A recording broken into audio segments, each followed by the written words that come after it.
Welcome to today's webinar, Increase Student Success Utilizing PIPE, Program Improvement Process for Equity, presented by Ben Williams.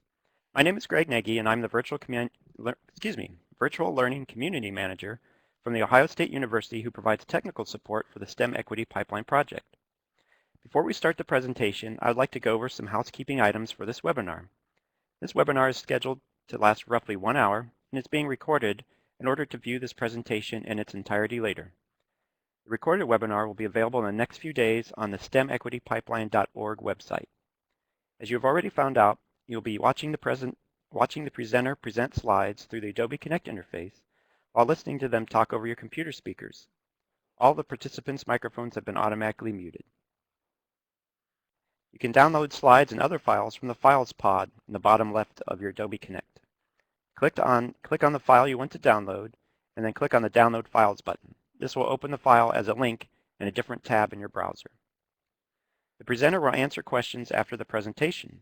However, we can take questions at any time.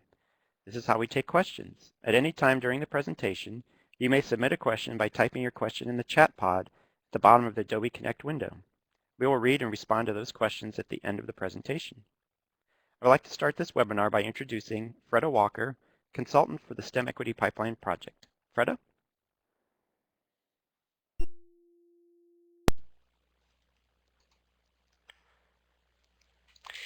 Good afternoon, and welcome to the first webinar in this series, Non-Traditional Pathways. These webinars highlight program strategies that have worked and are ones that you can implement. Support for the webinar series is from the Minnesota Department of Education and from the Minnesota State Colleges and Universities. They fund these webinars to inform all who have a role in helping students understand successful paths to high skill, high wage, and high demand jobs. On their behalf, I welcome each of you and presenter Ben Williams. Additional funding is from Nape, the National Alliance for Partnerships and Equity. We'd like to start first by just doing a poll. I'd like for you to look at the answers that are here, and then Greg will put up a poll and you can actually answer. And if you answer something like, how'd you hear about this webinar, and you say an email from another listserv, if you might chat and tell us which listserv that you heard this about, heard about our webinar, or in a newsletter, which newsletter. Okay, Greg, let's post the poll. Okay, everyone can begin to choose one.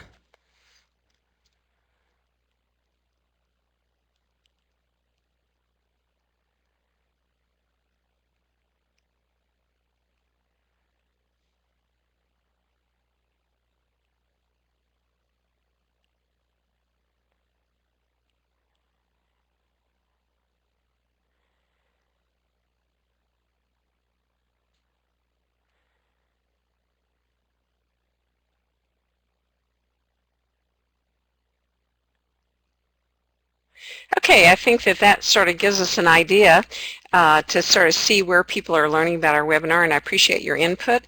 I am sort of interested if any of you might, you say that you received an email from a colleague. Could you give us the title of that colleague, maybe chat, not their name, but just their position, so we sort of know who's getting the emails and then forwarding them on. Okay, Greg, let's move to the next slide.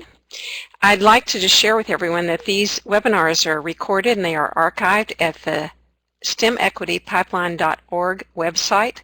We also have a certificate of completion, and we'll talk more about how you get that at the end of the webinar.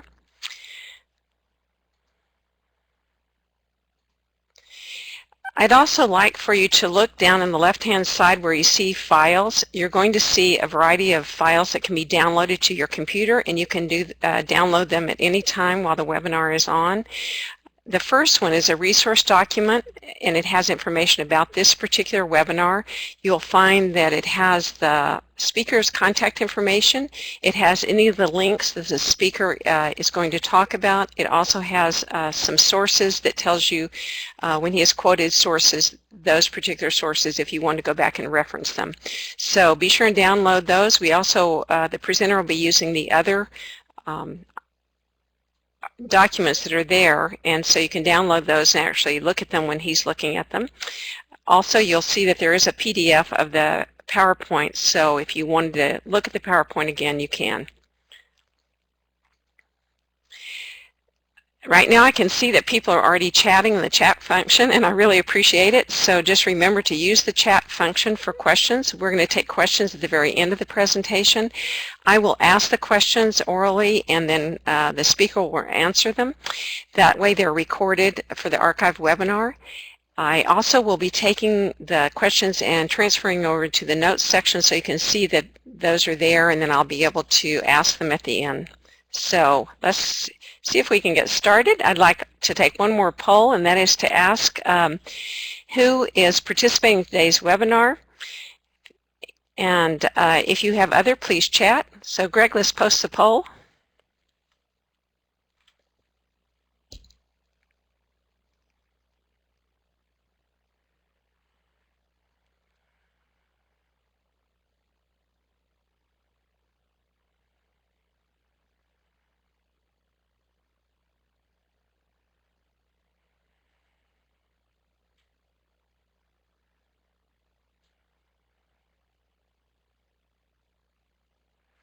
Okay, we can, I think, broadcast the poll now.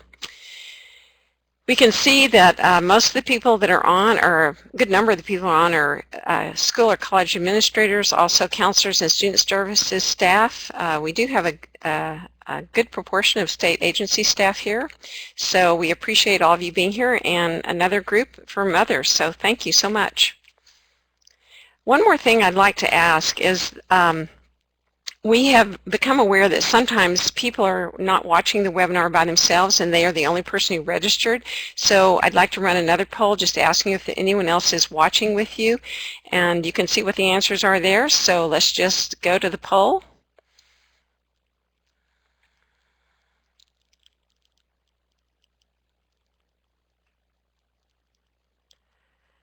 Okay.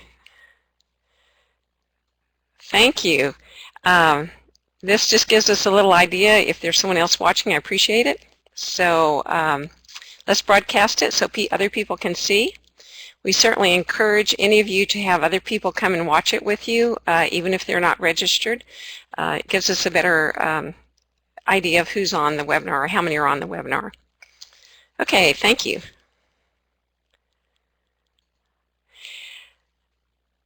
I'd like to just introduce or say that the focus of this particular webinar has to do with utilizing PIPE, which is Program Improvement Process for Equity, and to use it to monitor student success when developing a Perkins improvement plan or conducting a program evaluation. Our speaker is Ben Williams. He is the coordinator of special projects and also the Ohio State Equity Pipeline Project Director from Columbus State Community College. Ben is in his 11th year as the coordinator of the Perkins 2-year program at Columbus State Community College, which is a large, comprehensive urban community college in central Ohio, and he is part of the Perkins Advisory Board to the Ohio State Board of Regents. So we welcome Ben, and Ben, you're on. Okay, great. Thank you so much, Freda, and thank you everyone else for joining us today. I'm delighted to have the opportunity to talk with you all about PIPE, the Program Improvement Process for Equity, as well as the work that we've been doing in Ohio through the Ohio STEM Equity Pipeline Project, which is an extension of the original NSF-funded STEM Equity Pipeline work that Ohio was a part of through Nape. And I'll talk a little bit more about that a little bit later. But I will have about the next 40 minutes or so with you to share how to use this process in addressing performance improvement in your respective institutions. Although the focus of this webinar is on work being done in Minnesota, this is absolutely relevant and applicable to administrators of Perkins programs anywhere in the country. And I know there are colleagues from Ohio who are on here with me today as well as others. So again, welcome and delighted to have you. So I'll spend about the next 35 to 40 minutes talking through these things and then leave us a good 10 minutes at the end for some questions, discussion, things like that, the extent to which we can have discussion in a webinar. So my objective in that time is to help you all to understand Nape's program improvement process for equity, which from this point on I'll call PIPE, or it's often called PIPE STEM when applied to looking at STEM pathways, meaning science, technology, engineering, and math, often in career technical education, but even outside of CTE as well, and how to use the structure of PIPE to address Perkins performance improvement. And I'm pleased that the tool we'll be using, developed by Minnesota, really fits nicely into the PIPE structure, as well as other reports that I've seen from other states. We're going to review and select effective strategies that have been used both in Ohio and elsewhere in the country, and I'm going to reference specific resources available to you through the Nape website that are also indicated on that resource information document that Freda alluded to a little while ago. So definitely download that if you haven't already, or it's something that you can access at the end. Then we're going to be talking about evaluation and how to identify mechanisms to evaluate the effectiveness of your current strategies as well as your future strategies, and building evaluation into the process of doing the performance improvement. And my goal is that you have a drafted plan by the end of our hour together. It will definitely need to be further fleshed out. You may want to consult data that you may not have available to you right now, and I hope that through the course of our time together today, you'll have some helpful tools, resources, and mechanisms to do that in an efficient and effective way. So PIPE, before I talk about PIPE, this is the Minnesota Perkins Performance Improvement Plan. There is a PDF version and also a Word version of this document in the files on the bottom left-hand corner of your screen that you can access. So for folks in Minnesota, by all means, you can be filling this out while we're talking through things. And I will be referring to different sections of this plan as we work through the webinar. So what we're going to use is the structure of the NAPE's, the National Alliance for Partnerships in Equity's program improvement process for equity. And what we're going to look at in particular is the Explore, Discover, Select, and Act modules. And so if you look at this, this is a performance or institutional improvement model that can be used. The first step is to organize a team. And so for the purposes of today's discussion, that's you that are viewing this now, as well as the colleagues who might be in the room or with whom you might be working on performance improvement plans. You may elect to bring in more folks after we've talked, or different folks, to get their feedback. That's always very useful. Once you've got your group together, then you're going to explore the data.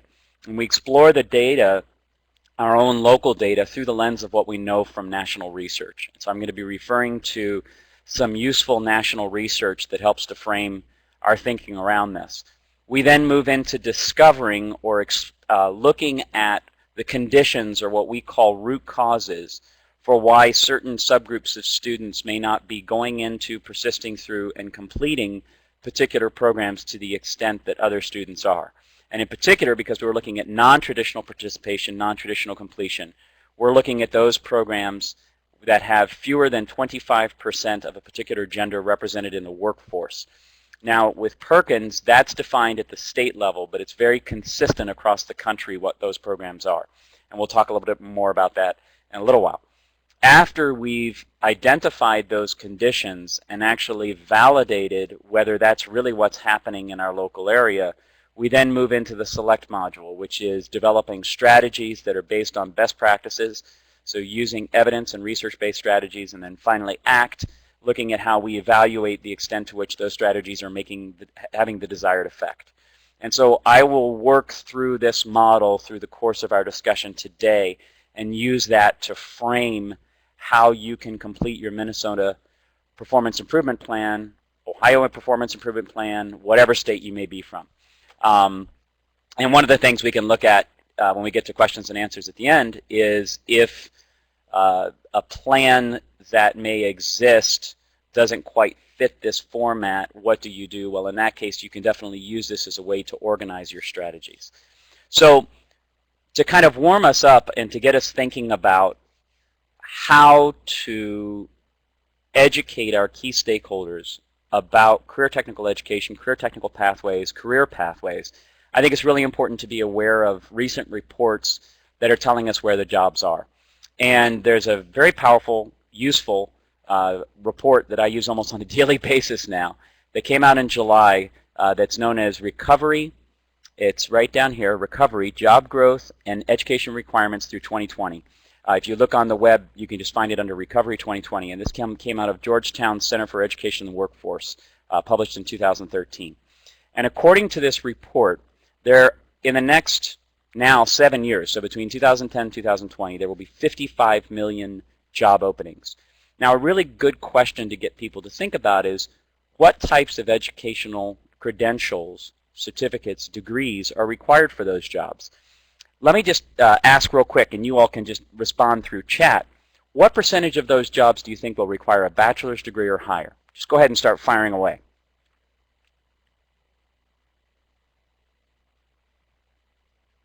66%, 25%, 20%. So we got 20 to 66%, 82.3%. Okay, so between 15 to 82.3% is our range. That's quite a range. Actually, it's 35%. And that's a really good point of discussion right there, because a lot of people perceive that over 50%, if not 60, 70, 80% of jobs will require a bachelor's degree or higher. Now, this is where you can really get into good discussion. What percentage of those jobs do you think will require some college up to and through an associate's degree requiring career technical preparation? Fire away.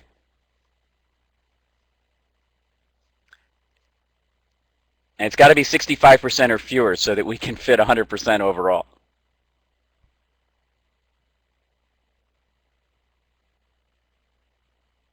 Okay, so we're looking at 50 to 65%. Some people think even more than 65. It's actually 30%. So 30% of jobs will require some college up to and through an associate's degree. The other 35% remaining will require only up to really a high school diploma, but that's going to be minimum wage, no benefits. That's not where we want our students to be, nor is that where we should be encouraging them to be. This is where we want them to be.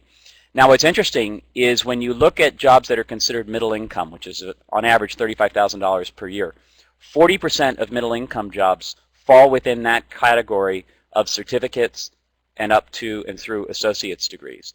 And so in many areas, especially in STEM, as we'll look at in a minute, the jobs that are out there don't necessarily require a bachelor's degree, and in many cases those jobs are accessible at the certificate level, and in some cases even through apprenticeship.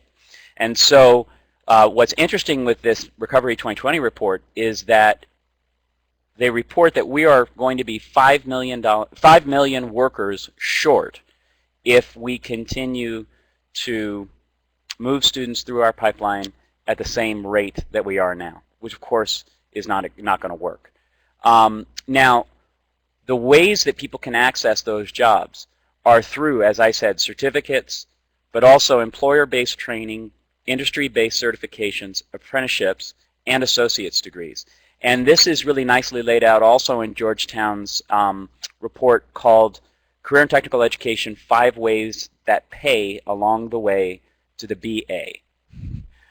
And that's a 2012 report that really makes the case for the importance of career technical education. Pathways to Prosperity that came out of Harvard in 2011 is another fantastic one. So I think having these kinds of things at our fingertips when talking with people, especially outside of CTE, really helps to tell the story of how career technical preparation is so necessary now. Now, when you look at the fastest growing occupational clusters, those are in healthcare, which we hear about a lot, community services, which is a very general area, and then STEM, science, technology, engineering, and math. When we look at non-traditional occupational tracks, healthcare is non-traditional to males. We often hear that in the context of nursing, but you can look at many different areas in healthcare, whether it be dental hygiene, radiography, nuclear medicine, respiratory care, those types of things, all at the associate's degree level, are underrepresented by males. In community services, which can include in some cases public services like law enforcement, females are underrepresented, whereas in human services, for example, males are. And in STEM, many of the high-growth, high-tech, high-wage occupational tracks are still grossly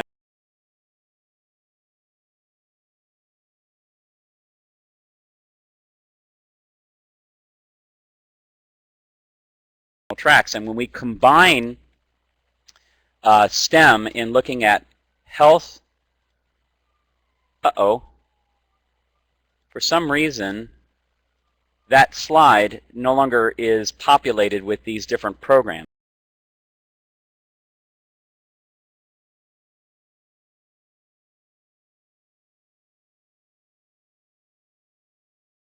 This is mathematics, life, physical and social sciences, computer and information technology, architecture and engineering, and then total employment in STEM. So this is the percentage growth that is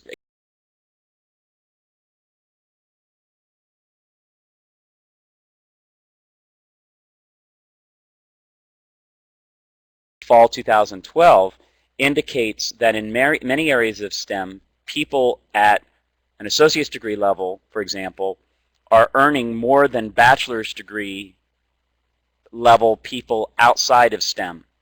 People with bachelor's degree in STEM earn more than the majority of folks with a master's or PhD in non-STEM. And women in STEM tend to earn 33% more than women outside of STEM occupations. So you've got high demand, high opportunity, high wage, and very, very important in terms of expanding our capacity to respond to all the different demands of the 21st century. So what we do in the STEM equity pipeline is we pay attention to what we call the 3 Ps when looking at who is going into programs, who's persisting through those programs, and who's coming out having completed whatever program that might be at the secondary or post-secondary level. And those 3 Ps are looking at performance, participation, and pipeline. And what we mean by pipeline is the extent to which students move from the secondary level into the post-secondary level, into the post-secondary level, into the workforce. And of course, we know people bounce back and forth throughout that. They may go from secondary into post-secondary, into the workforce, back into post-secondary, back in.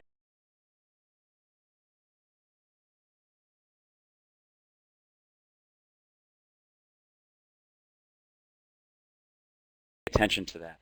When we frame this in looking at Perkins, Perkins is looking at the participation of students at the secondary and post-secondary level and the completion of students at the secondary and post-secondary level in those non-traditional occupational tracks. So in those programs that are non-traditional.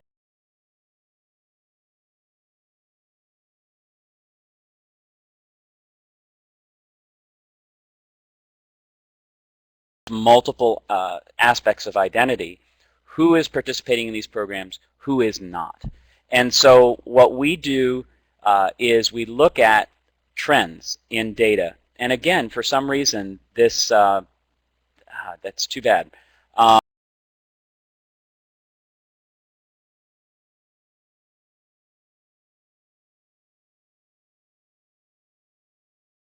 You look, the red represents males, and the blue represents females. And so what we see is that in, for example, this 5th category here is education and training. That's where the majority of women in career technical education at the secondary level are. Over here is health sciences, and then beyond is human services.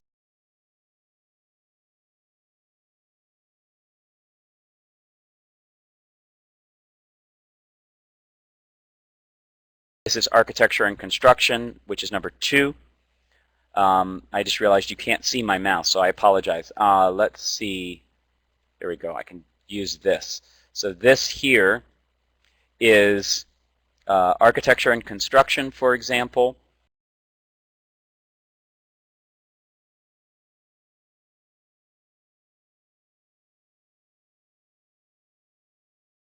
And logistics.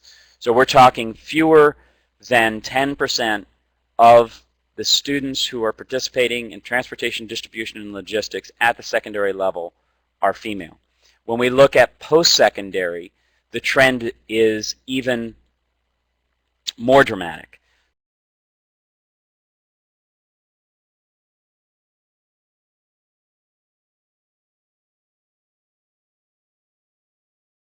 So in this case, what we're seeing is at the secondary and post-secondary level, very, very few female students participating in these pathways that lead to high-tech, high-growth, high-demand careers. When we look at male students in non-traditional occupational tracks, very few of those male students are participating in, for example,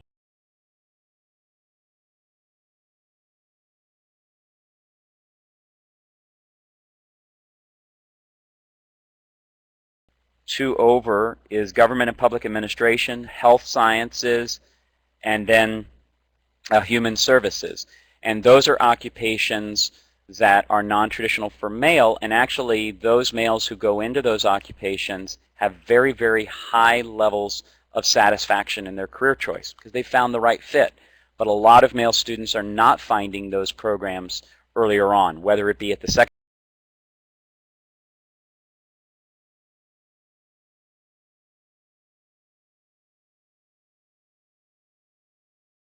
do is make sure that people have, and actually if you go and pull up the PowerPoint handout version of my slides from today, that should be reflected in there, and if it's not, by all means let me know and I'll make sure you have it. So as I was saying before, we also pay attention to the pipeline.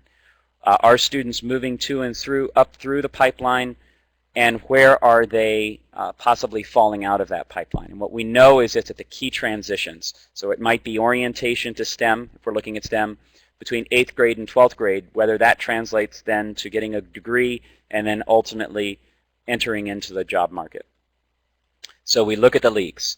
So when we think about who's going into our programs, who's participating, who's completing, we want to definitely pay attention to gender. But we also want to look at race and ethnicity. And when you can, look at the intersection of race and ethnicity. We also want to look at special populations as defined by Perkins, which includes students in non-traditional occupational tracks, but also those students who are defined as single parents, displaced homemakers, those with limited English proficiency, individuals with a disability, and those students who are categorized as economically disadvantaged. And what's very powerful is when you look at the intersection between those different categories, the extent to which students are able to, or who are participating in programs. Are males and females accessing these programs to the same extent? Are females and males of color accessing this to the same extent as white males and females, for example? And so the more you can disaggregate your data, the more you can see who's actually going into these programs and where the gaps are. So this brings us to our first task in the report that you all are going to be using for your performance improvement. And that is to identify where current gaps exist for subgroups of students. And where to do that is in this section of the report. Okay, so where are the gaps? Are they based on gender? Are they based on race, ethnicity? Are they based on the intersection of gender and race, ethnicity for certain subgroups of students? Are students categorized with disabilities participating in these programs to the same extent as students who are not categorized with disabilities? Those are the kinds of questions it's important to ask. And that's where you can identify where those gaps are. It's not going to be useful to look at your entire institution's data at the aggregate level. You need to look at the program level. So you need to look at each of those programs that would be considered non-traditional at your institution, and then pull apart that data to look at each of those categories we've been talking about. And then you're going to want to probably focus your efforts on specific programs, programs that you want to grow, programs that you want to address, programs where there may have been very, very few students of that particular gender in that program in the past. So which programs are you going to focus on? Think about what data you have and what other data you would like to explore as you move forward. So let's take just a quick minute to reflect on that. And of course, you can return to these tasks after today's webinar. So once we've identified the gaps, where there are subgroups of students who are not participating in programs or completing those programs or both to the same extent that other students are, we then want to look at why. What is the reason behind that? Okay? And that bottom section is where you can indicate what other data you might want to explore. So the why brings us to our third module in PIPE, the Program Improvement Process for Equity, and that is Discover. And that's where we look at root causes, or the conditions that have led to the situation that you're documenting, that there are certain subgroups of students who are not accessing these programs to the same extent. So when you reflect on your non-traditional occupational tracks, what do you think are some of the key reasons why certain subgroups of students are not going into these programs to the same extent as others? Go ahead and fire away. I'm curious to see what you think.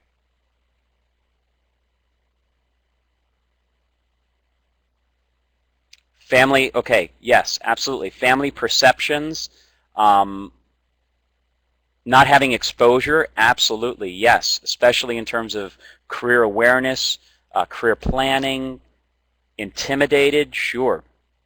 Lack of knowledge and support, yes. Parents' thoughts on CTE, there's still a lot of negative perceptions of career technical education, or the negative stereotypes around vocational education, people not realizing how important CTE is for college preparation and workforce preparation. Uninformed, misunderstood, yes, absolutely. You all are totally on the right track. When we think about how we develop hypotheses around these conditions, these root causes, what are some of the ways we do that? Well, we do it by thinking about the stories we hear in our own classroom, what we hear from students, what we read in the research. And there's a very powerful document I'm going to refer to in a minute that is a very, very helpful way to organize our thinking around this. And then also just reflecting on the strategies that you're currently using. How did you come about using those strategies? What did you think the key issues were for your students when those strategies were first employed? And the document that I'm referring to is something you can access from the files on the lower left-hand side of our webinar. And that is a document that's called Nape Root Causes Chart. It's really known as the Non-Traditional Career Preparations Root Causes and Strategies. It's a 2-page document that you can print, and I encourage you to use. On the left-hand side are the root causes and the theory behind it. On the right-hand side, in green, are effective strategies to help mitigate those root causes. So this is a really super useful document. Those root causes are really categorized into 5 different areas. That having to do with the educational environment, having to do with career information, or as several people observed, lack thereof, especially early on. So early intervention, that need for students to be aware of career pathways, career planning as early as elementary school, middle school, but for sure in early high school. Family characteristics is what it's called in this document. I like to think of it as family perceptions, the extent to which family members may support or not a student pursuing these different programs.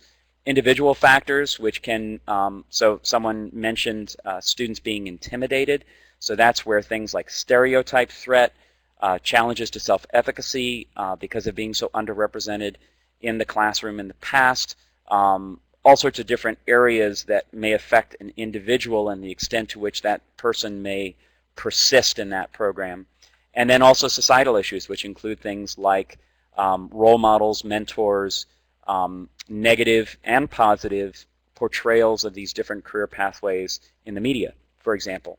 So when we think about our institution and we think about our students, this helps to organize our thinking in a way that gives us the strategies that help to address those key root causes once we've identified them. So what I would encourage everyone to do today, the extent to which you can during our short time together, reflect on what you think some of the key root causes are. And I think when we get into some of the strategies, that might also help clarify some of the root causes that you may find are the biggest issue. But one of the most powerful things you can do is then check in with your key stakeholders, students, teachers, counselors, administrators, community members, business and industry, to see whether that's what they perceive as well. And the way to do that is to survey folks. you can interview students, you can conduct focus groups, and there are tools that you can access on the Nape website that can help you in doing that, so you get a full picture as to what the key root causes are, as to why students are not going into, persisting through, and completing these programs that are non-traditional to their gender. So when you go to your report, think about what those key conditions or root causes are for your students. And it's in this section, describe any contextual factors that might contribute to this gap where you can indicate that. And it's not a whole lot of room, so you can just kind of jot down your thoughts now. But I would really give that some thought, and to the extent that, to which you can, go ahead and talk to others to see whether that's what plays out for them.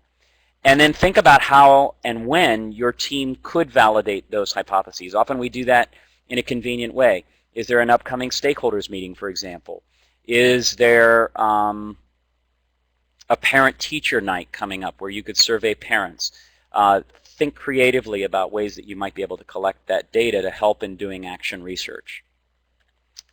So once you've identified your gaps, and you've reflected on, thought about, and done additional research to the extent that you can around the conditions that have led to those gaps, that then helps you to narrow down your strategies to address those issues that are the biggest issue for your students. And that's when we come to the module called Select. And in Select, what we want to do is we want to identify strategies that have been effective in the past. And I'm going to talk briefly about some of the things that we've done in Ohio, as well as things that have been done outside of Ohio in other parts of the country through the STEM Equity Pipeline. We want to find resources that can help us in looking at best practices, so you don't have to try to figure it all out. There are a lot of folks who've done very exciting things that you want to access, and you can do that through the Nape website, which I'll refer to in a few minutes. Think about your own policies and practices and those things that you may want to look at based on your reflection in this process. And then really prioritizing those strategies, maybe 1 to 3 high-impact strategies that will make a difference in recruiting and retaining students in your non-traditional occupational programs. Before developing strategies, though, it's important to set a realistic goal. And when you look at the Minnesota Performance Improvement Plan as a template, as well as anybody else, often you have to set a new target for yourself for non-traditional participation and or non-traditional completion if you have not met the original target set, and that's the reason now for your performance improvement requirement. So think about what would be a realistic goal. One of the hard things is you may not move the needle for your Perkins accountability measure right away, because that is always a measure of the previous academic year. But one of the things we're going to talk about is how to measure short-term progress as well as long-term progress. So maybe a goal is to recruit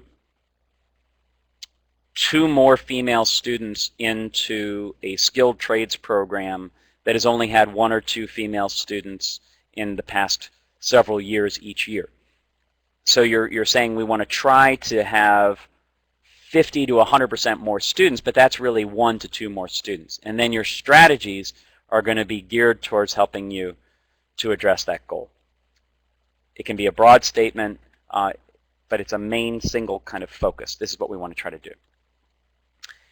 When you look at strategies that have worked in the past, the National Science Foundation has some fabulous resources that you can access, and those are actually referenced in the resource information document on the left-hand side.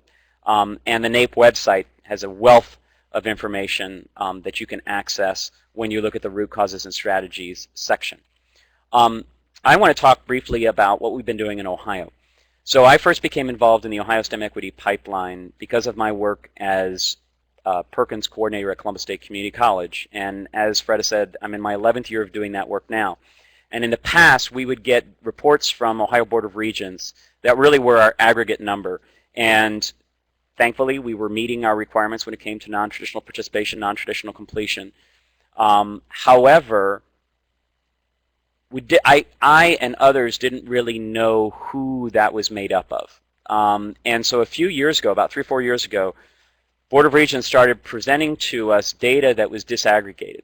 So you could see then in that larger percentage, so let's say 24%, what percentage of the students in non-traditional occupations are female as opposed to male, or within females, different racial and ethnic categories, or within males, different categories under special populations. And then you could really compare to see, are students participating in these programs to the same extent? And one thing that's interesting is when you look at your data, are males in health pulling up your numbers and there are fewer females in your STEM CTE programs, for example, or vice versa? I don't know. But those are the kinds of things that it can be very useful to do. And it was right about that time that Ohio became part of the National Science Foundation funded STEM Equity Pipeline Project administered through the National Alliance for Partnerships and Equity. And we had such success with our 3 initial pilots in community colleges that Ohio Department of Education set aside some funds through their Perkins discretionary state funds to expand the work of the STEM Equity Pipeline to assist 8 different career technical institutions, so career centers or comprehensive high schools with career technical programs in them, to help them to really move the needle in terms of the participation and or completion of students in non-traditional occupational tracks, and to give them a mechanism to develop evidence and research-based strategies to do that. So I'm going to share with you some of the strategies that have come out of that. I'm excited to report that that first 2 years was so successful that ODE has expanded that work further, and I'm working with 6 new projects this year, and we're also starting to implement the micromessaging to reach and teach every student, which is another professional development program developed by Nape. So we really got some exciting momentum going. And in addition, several other projects around the state contracted directly with Nape. So folks were selected based on those who had barely met or not met their targets for non-traditional participation or completion. And then this provided a mechanism for them to develop performance improvement plans. And I recommend that you all do the same, that when you're using this report, whether it be in Minnesota or another state, you reference this process as the mechanism by which you're coming up with these strategies. And then as you think about how to evaluate this, this is a very powerful tool that you can use moving forward. And I think it's very compelling when you share this with state agencies that this is the mechanism you're using. It's been supported by the National Science Foundation twice. It's being supported by Ohio Department of Education and other state agencies around the country. And others are very invested in this process. And I think it is very, very effective. And that is why it has become my passion. So in Ohio, what we have identified as really key themes that are the root causes that I'm hearing more and more is early intervention as a key piece within career information. And that is the extent to which students are learning about career pathways, career planning, STEM in particular, but really career technical pathways in general at the elementary, middle, and early high school levels. There are some great tools that you can use, including Nape's new counselor toolkit, to educate counselors to help them to be able to talk to students about STEM as an example. Collaboration is also critical, and that's actually within the societal issues section of the root causes. And that's collaboration between secondary partners, whether it be a high school and a career center, between secondary institutions and their post-secondary partners, and looking at helping students to move through the pathway and transition into post-secondary education seamlessly through articulated pathways and things like that, with articulation agreements and other opportunities for students to do career technical education through dual credit. There's so many different things we can do now, but a lot of students are still not accessing those opportunities. Educating parents, teachers, counselors, administrators about career pathways, or what I like to call multiple pathways into a career. And then the professional development, including the micromessaging to reach and teach every student, and providing additional supports, as was suggested earlier on. So a couple of examples. Project Lead the Way is a very powerful pre-engineering program that's being implemented all around the country and all around Ohio. Yet most Project Lead the Way programs have fewer than 20% female. And Mansfield Senior High School, which is a project I've been working with since 2011, used their participation in the STEM Equity Pipeline project as the impetus to launch a Project Lead the Way program. And from the get-go, one of their team members has been a math teacher who's an electrical engineer coming out of the aerospace industry, who was then, during the process, hired as the first Project Lead the Way instructor and trained and able then to launch the Gateway to Technology's 8th grade Project Lead the Way program last year. She did it in a way that was very intentional in doing a lot of hands-on activity. It was able to be done with all of the 8th grade students. And Mansfield Senior High School and Mansfield as a district is about 33 to 35% African American students. And so they really wanted to be intentional not only about being inclusive of females in Project Lead the Way, but also making sure that there's representation of males and females of color in the program to the same extent that, as in the institution. And through educating parents, students, helping with career planning, exposing students to all the different exciting things that they could do in engineering and STEM, they've had great success in recruiting their first cohort of freshman Project Lead the Way students, which is 30% female, so 13 females out of the 43 in the first cohort, and actually 14 of the students are African American, or about 33%. So in their first year, when you look at the race, ethnicity, demographic, they have parity as compared to the overall institution, which is super exciting. So I'm working with them so that they can try to continue to, as they build the program, and in the next 2 years have 3 years of Project Lead the Way, that they have equity built into their program from the get-go, which is very exciting. A different Project Lead the Way program at Whitmer Career and Technology Center in Toledo, Ohio, has a dynamic civil engineer female instructor who is very popular with the students, yet there are not a large number of females, especially in the freshman and sophomore group for this year. And so what they've done through the leadership of Jamie Squibb, the Project Lead the Way instructor, is to develop something called GEMS, Girls Exploring Math and Science. And I think what's really neat about this program, it's not just a camp. It starts with a camp, but a cohort of 50 7th grade girls work together over the course of 7th grade in doing different activities, learning about careers and programs at the post-secondary level, collaborating with University of Toledo's College of Engineering, for example, but also just doing a lot of really fun hands-on activity around STEM.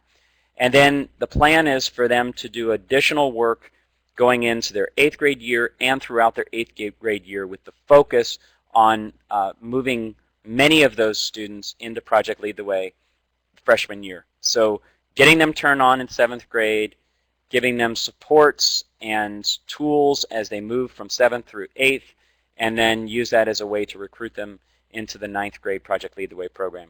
And then they're also developing something called Medical Mania, which is going to encourage the same for boys in health as well as girls in health.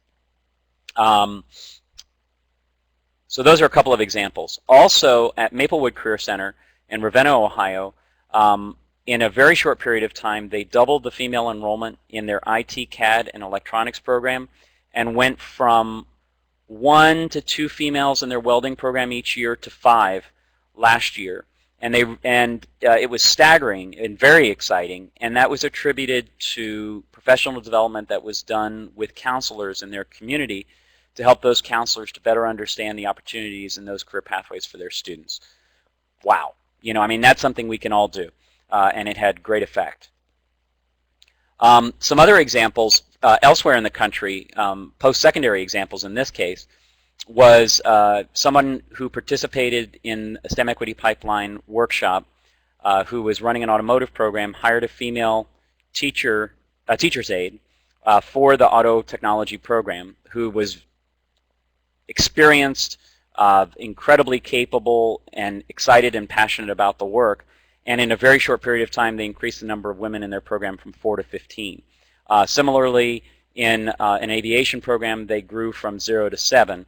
And through a collaborative process in Ohio, through what's called Lunch and Learn, students in non-traditional occupational tracks, in particular females, at both Vantage Career Center and Northwest State Community College have participated on a quarterly basis in programming to expose these students to different resources that can help them, and jobs and opportunities that are available in the field, and opportunities to talk to people who can be role models and mentors to them, and even recently collaborated this fall in a visit of that group of students from Vantage Career Center to Northwest State Community College. And that was actually attributed to the retention of one student who was about ready to leave the program. So these types of tools can be very, very helpful, or approaches. Also, how we advertise our programs. This is a common advertisement for nursing, for example. Well, in Oregon, how do you like that?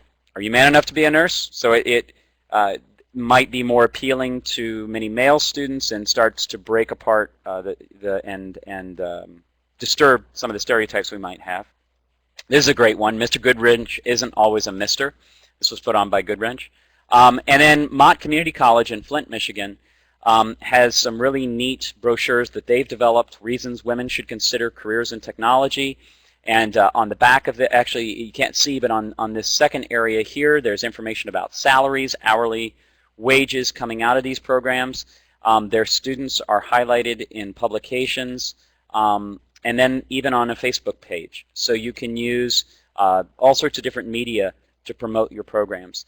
There was a great report that came out last year called Increasing Opportunities for Low-Income Women and Student Parents in Science, Technology, Engineering, and Math at Community Colleges.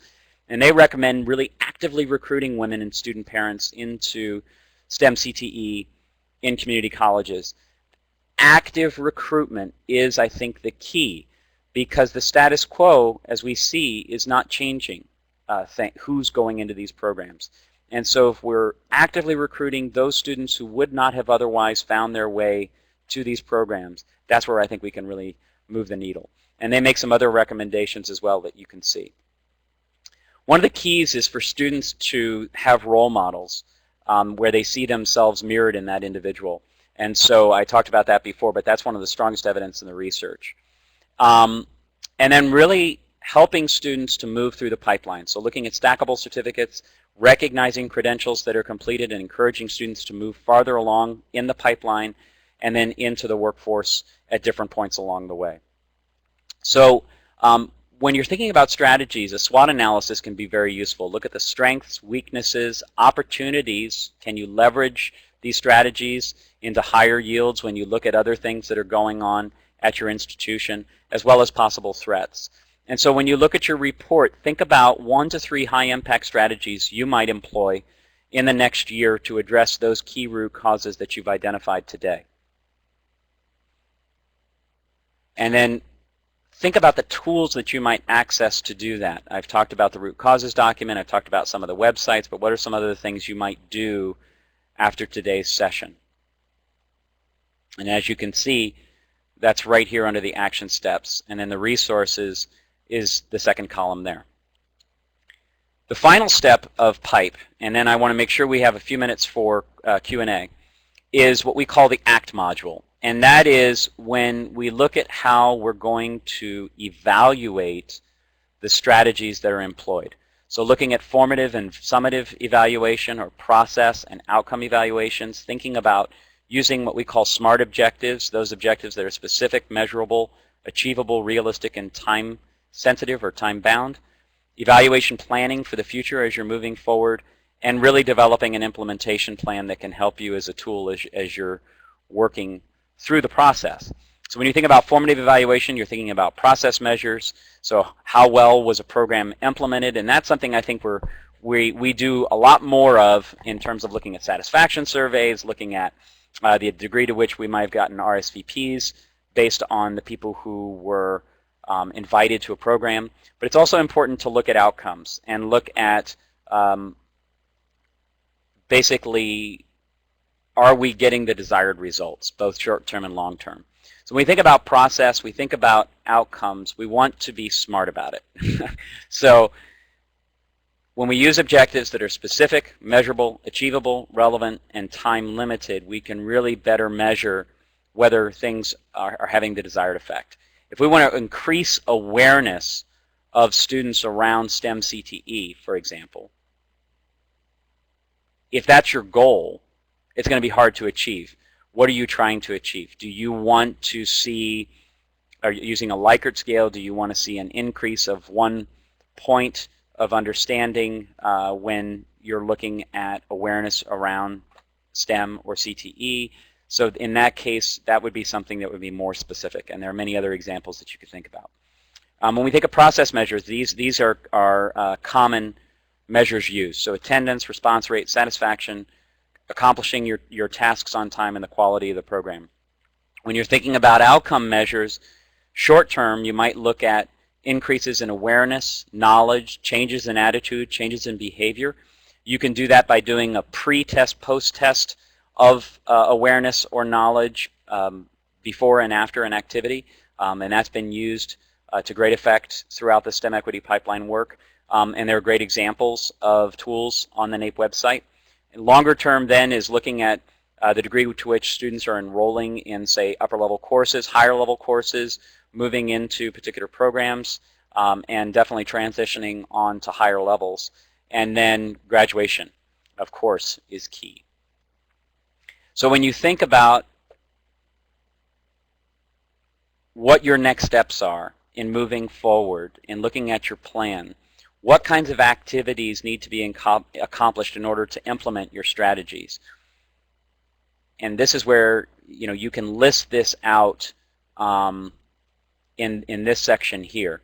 So action steps to improve performance, and there's also a section up above where you can indicate your strategies. So this is where you could fill some of that information out.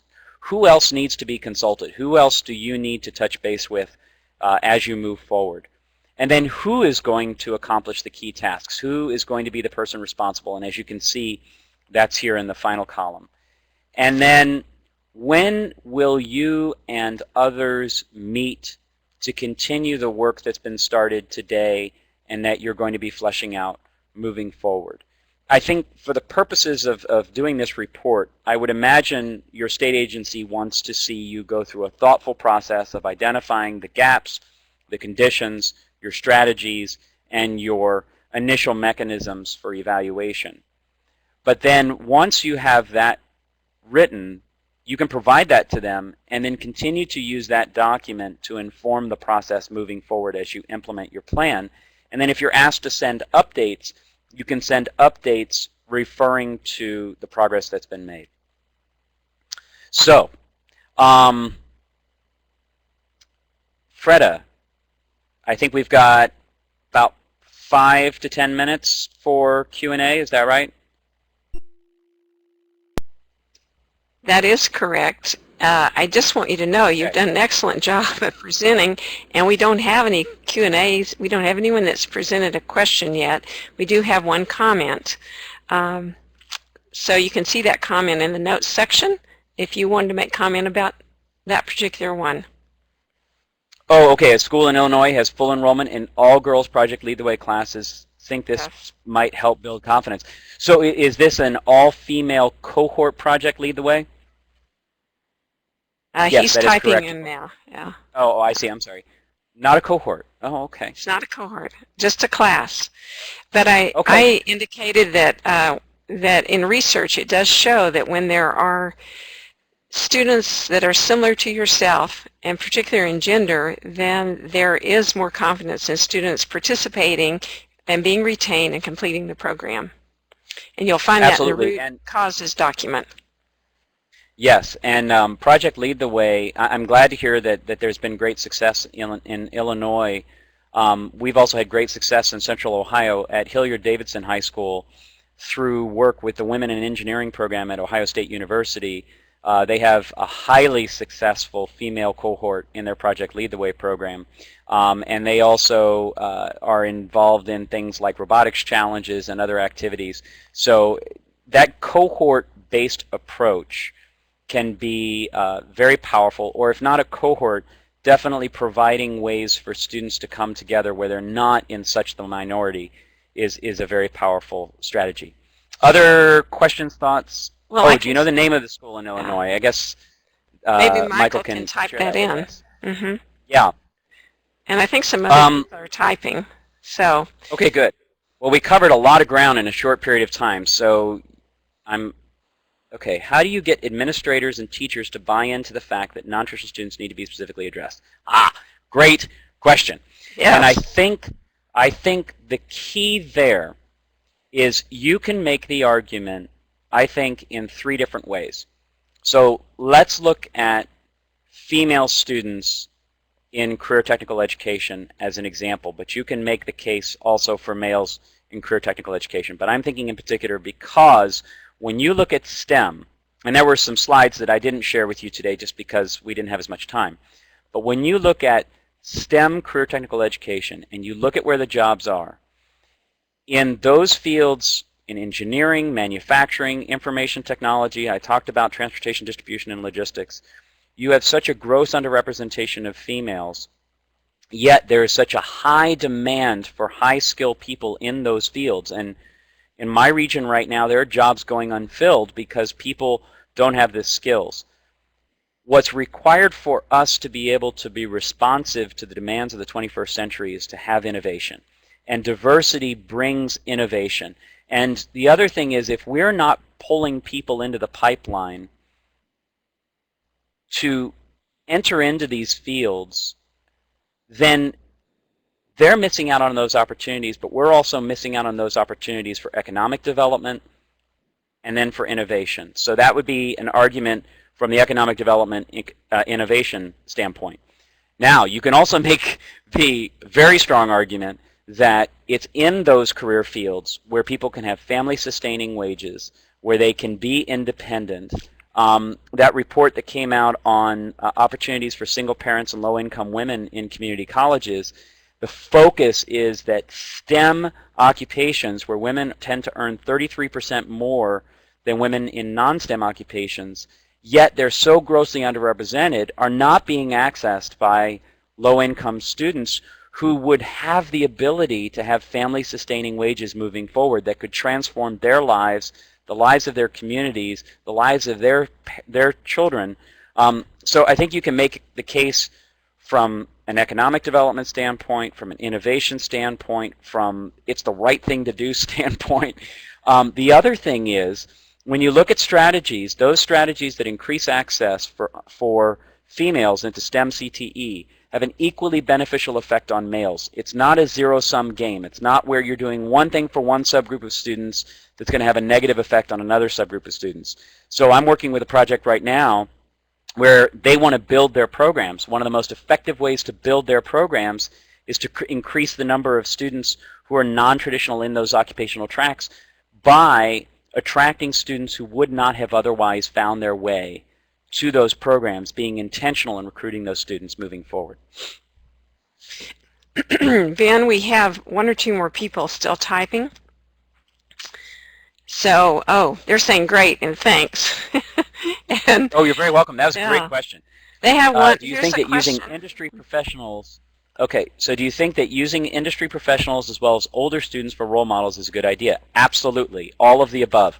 I think when students see themselves mirrored in those farther along the pipeline, it encourages those students to continue on, and they see themselves more easily making that progress. So it could be a secondary student working with a post-secondary student in that same pathway.